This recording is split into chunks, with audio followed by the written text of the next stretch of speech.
The question is, in the figure above, O is the center of the circle. What is the value of angle X in degree? Okay. Here X is an inscribed angle and there is a central angle 104. Okay. Then we can say this angle is 360 minus 104. That means 256 degree.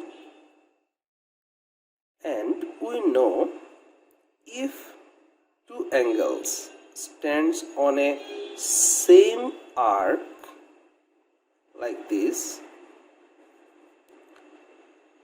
the inscribed angle is half of the central angle. Then X will be half of 256 degree. That is half of 256 is 128 degree, and our answer will be 128.